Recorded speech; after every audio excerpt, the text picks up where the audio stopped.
이번 영상에서는 XRP에 대해서 조금 색다른 이야기를 드리려고 합니다. 바로 자동차 예약권 토큰화라는 주제인데요. 얼핏 들으면 별거 아닌 것 같겠지만 사실 여기에는 수조 달러 규모의 시장이 숨어있는 상황이고 리플의 XRP, 리플 레저가 이런 흐름에서 상당히 중요한 역할을 할 수 있다. 이런 점이 핵심이겠습니다.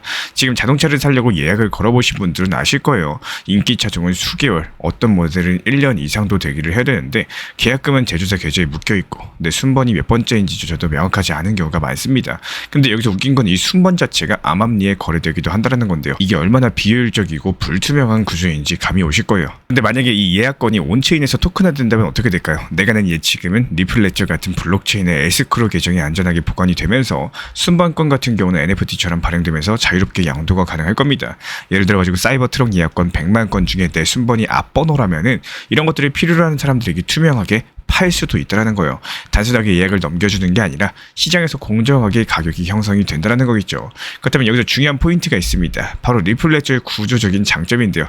리플 레저 같은 경우에는 거래 확정이 3초에서 5초 정도에 불과하고 수수료는 0.00001 XRP 수준으로서 거의 사실상 무료에 가깝기 때문에 게다가 에스크로 조건부 결제 같은 기능들 이런 것들이 이미 내장이 되어 있는 상황입니다. 자동차 예약 시스템의 핵심이 바로 순번 관리 그리고 에스크로인데요.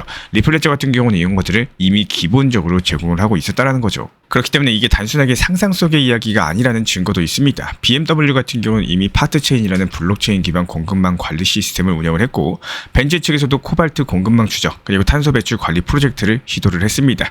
공급망 투명화를 블록체인으로서 경험해본 기업들이 이제는 소비자 접점 즉 예약 시스템으로 확장할 가능성이 충분히 열려 있다는 거고 게다가 이 시장 같은 경우는 자동차로만 끝나지가 않습니다. 호텔 객실, 콘서트 티켓, 의료 장비 예약 여러 가지 고질적인 대기열 문제에도 똑같이 적용이 가능할 거예요.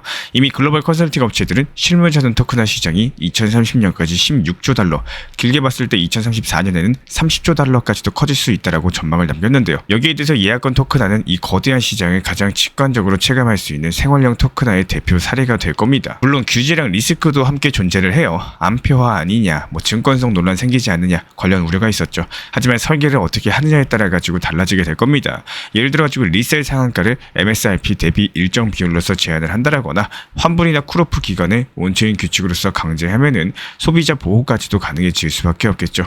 결국에 제도 친화적으로 설계할 수 있느냐가 관건인 거고 실제로 투자자 입장에서 생각을 해봤을 때 이게 단순하게 차 예약이 편해진다 정도가 아니라요. 잠자고 있었던 수십억 수백억 달러 규모의 예치금이 한순간에 유동성으로 바뀌게 되는 순간일 겁니다. 그리고 이런 구조적인 변화의 백엔드 인프라로서 리플 레저가 채택이 된다? 그렇다면 XRP는 어떻게 될까요? 단순한 송금용 코인이 아니라 생활 인프라 자산으로 변모하게 되겠죠.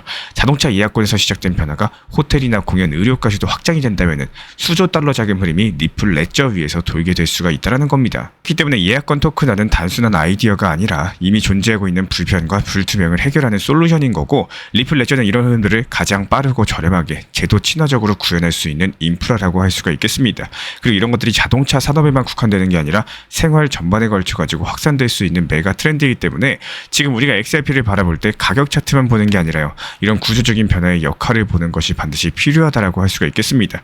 수조 달러 규모의 토큰화 시장 그리고 그 속에서 리플 레저의 어떤 백엔드를 차지할 수 있는지 이거야말로 XRP의 진짜 미래 가치다라고 말씀드릴 수가 있겠습니다. 그리고 예전에는 전 세계가 200개가 넘는 나라들이 하나의 퍼즐 조각처럼 서로 맞물려 있었죠. 그 퍼즐이 모여가지고 지구본 같은 그림들을 만들어냈었고 무역이 활발했고요. 자유무역 체제가 경제 성장까지도 이끌었습니다. 근데 지금은 그 퍼즐들이 산산조각 나가지고 각 나라가 자기 이익이 맞는 나라끼리만 다시 모여서 블록을 만들고 있는 상황인데요. 이런 현상을 지경학적 분절화라고 부릅니다. 정치랑 경제, 안보가 따로 움직이지 않고 마치 한 덩어리로 얽혀 돌아가는 시대가 됐다는 거고 이 변화의 불씨가 된 거는 러시아 우크라이나 전쟁이 시작이었습니다. 처음에는 금방 끝날 거라고 다들 생각했었죠. 하지만 몇 년이 지난 지금까지도 여전히 끝날 기미를 보이지 않고 있습니다.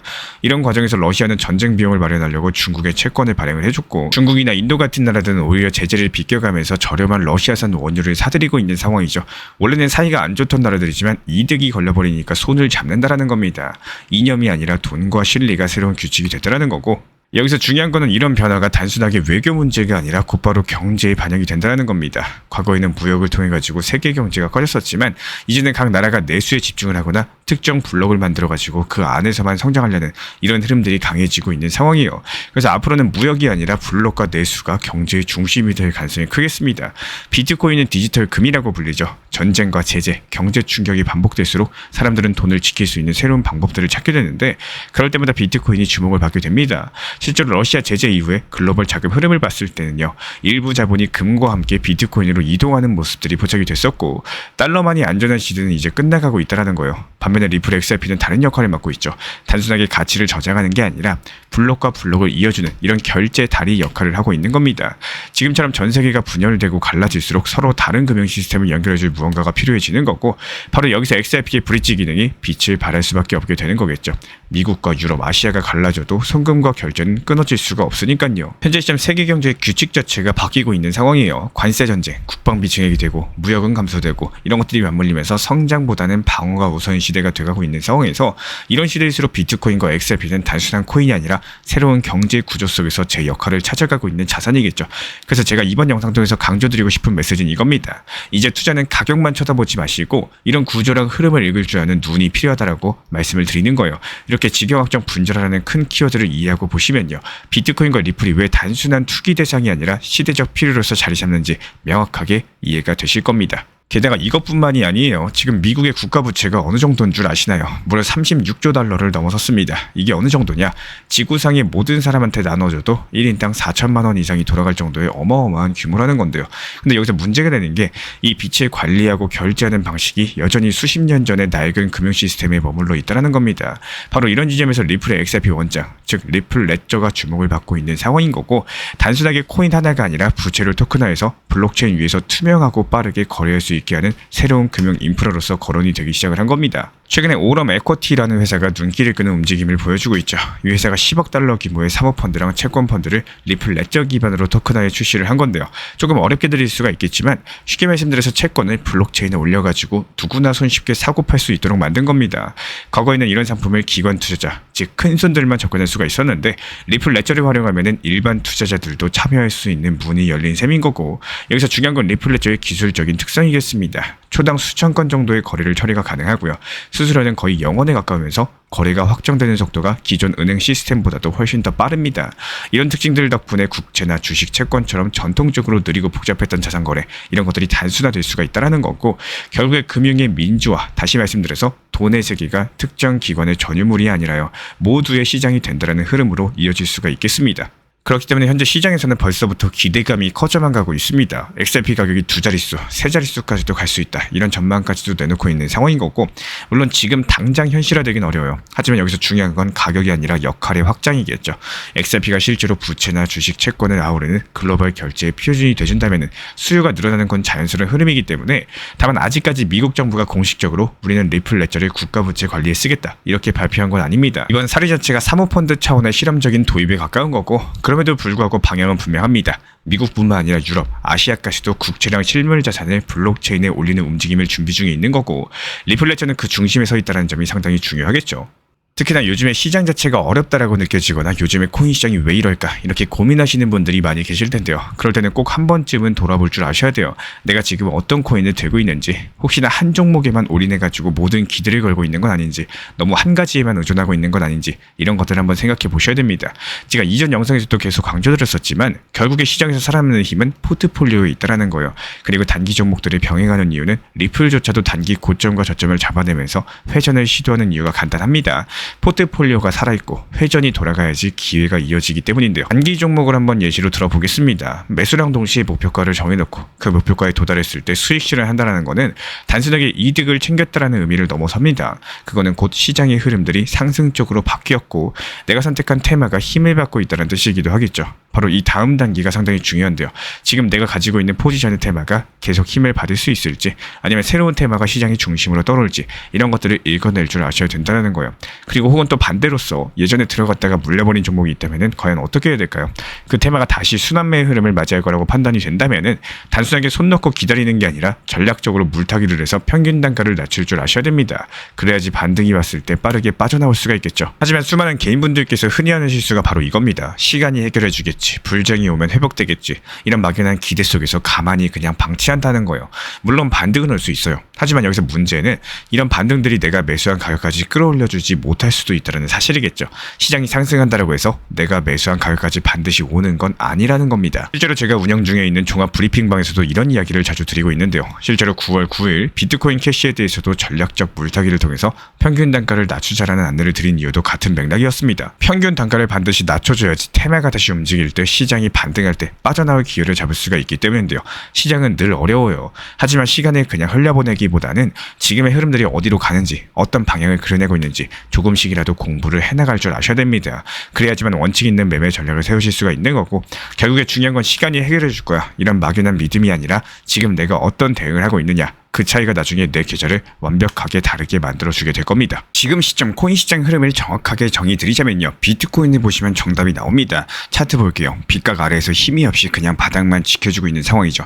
신규 매수세가 없이 그냥 바닥에서 개인들 물량을 기관이랑 골들이 뺏어가고 있는 상황입니다. 그리고 여기에 대해서는 리플 XRP도 마찬가지예요. 상승할 듯 말 듯 하면서 추가 상승 없이 단순하게 3,900원 선, 4,800원 선 이 박스권 안에서 가격이 등락폭을 보여주고 있는 모습이기 때문에 우리 신사 채널 차원에서 이런 것들 간파하고 있었고, 지난 3,850원 선에서 저점에서 물량 추가 매수했었죠. 추가 비중 늘려놓은 상황입니다. 그리고 실제로 리플 전용 커뮤니티 통해 가지고 1차 신규 분할 매도 타점까지도 미리 공지 들여놓은 상황입니다. 종합적으로 봤을 때 지금 시장은 비트코인 상승보다는 바닥을 다져주면서 개인들 물량을 뺏어가는 모습이고요. 또 단기 수익에 목이 마른 개인들이 비트코인을 매도하고 알트코인 단타 장세가 시작이 되고 있다는 겁니다. 실제로 지금 보시는 차트는 비트코인 도미넌스 지표인데요. 전체 암호화폐 시장 대비했을 때 비트코인이 차지하는 비중이 줄어들고 있다는 거, 이게 차트로 바로 보이실 겁니다. 반대로 알트코인 도미넌스 차트는 어떻죠? 바닥을 다지고 이제서야 비중이 커지는 모습이죠. 그렇다면 이 말은 무슨 말이냐?